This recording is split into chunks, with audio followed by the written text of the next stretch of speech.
Bonjour à tous. Alors, l'atelier d'aujourd'hui, c'est un peu différent. Je vais rendre à César. D'abord, ce n'est pas moi qui l'ai imaginé.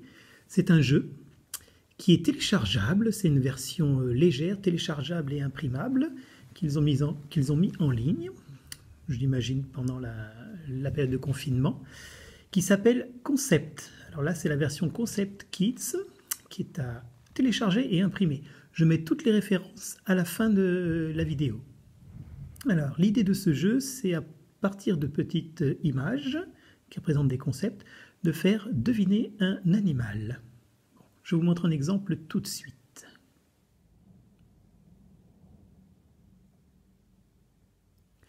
Voilà.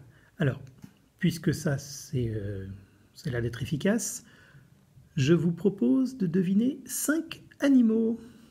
On est parti, je vous les présente, les 5. Et puis, si vous trouvez la réponse, vous pouvez me l'envoyer par mail. D'accord? Voici les 5 animaux que je vous propose de deviner. Voilà, mon premier animal. Qui est-ce? Il est petit, il vole, rouge, noir, avec des taches.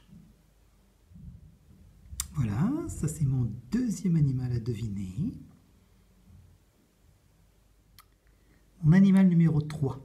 Oh, il a un rapport avec les histoires que je raconte. Il en est souvent le personnage. Mon animal numéro 4, qui est-il? Alors, en fait, moi je trouve au moins 2 réponses. Donc il n'y a pas qu'une seule réponse, il peut y avoir plusieurs réponses qui sont bonnes. Et pour finir, mon 5e animal, qui est petit, qui vole. Il y en a beaucoup autour de chez nous, l'été du moins. Bon. Tu peux m'envoyer tes réponses, pierre.coccinelle@gmail.com, et je te répondrai si tu as bon, et même si tu n'as pas bon. Mais ce jeu peut aussi être utilisé d'une autre façon, à mon avis. On peut partir d'un animal et demander à chaque participant de trouver les caractéristiques qui s'y rapportent. Par exemple, là, j'ai une petite vache qui vient de la classe. Voilà. Alors, qu'est-ce qu'on peut dire d'elle? À tour de rôle, on peut dire qu'elle est noire,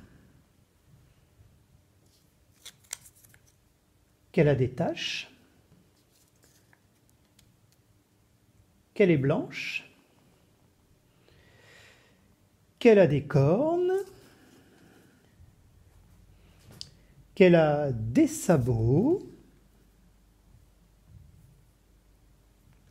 qu'elle a 4 pattes, qu'elle mange de l'herbe, qu'elle vit à la ferme, etc., etc.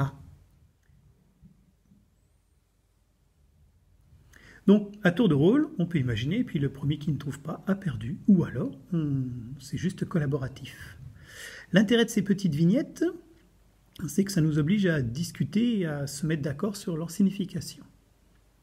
Alors, en tant qu'institut, forcément, j'ai apporté il y a des petites choses que je voulais modifier.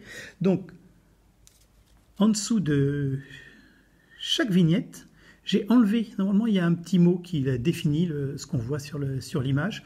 Là, il va falloir se mettre d'accord parce que j'ai enlevé le mot. On est tous à égalité, lecteur, non lecteur. On voit une image, et il faut se mettre d'accord sur ce qu'elle signifie. Et puis, il y a 4 images qui me plaisent moins dans ce jeu. Oh, qu'elles me déplaisent complètement, mais... J'ai enlevé faible et fort. Je ne voyais pas trop comment les styliser. Et puis, surtout, j'ai décidé d'enlever gentil et méchant. Parce que je trouve que ça ne correspond pas trop. On ne peut pas dire qu'un requin est méchant ou qu'un requin est gentil. Ou qu'une coccinelle est gentille et qu'un loup est méchant. Donc voilà, ce sont les 2 étiquettes qui sont là. Voilà, gentil et méchant. Bon, ça je préfère les enlever, ainsi que les mots qui précisent ce que l'on voit sur l'image. Ça me semble un jeu très intéressant pour faire du vocabulaire, pour associer des idées. Donc, je peux vous fournir le PDF si vous me le demandez à pierre.coccinelle@gmail.com. Et sinon, je vous montre les coordonnées du site sur lequel vous pouvez essayer de télécharger ce jeu. Voilà, j'espère que vous allez vous amuser un long moment avec. Il me semble assez intéressant.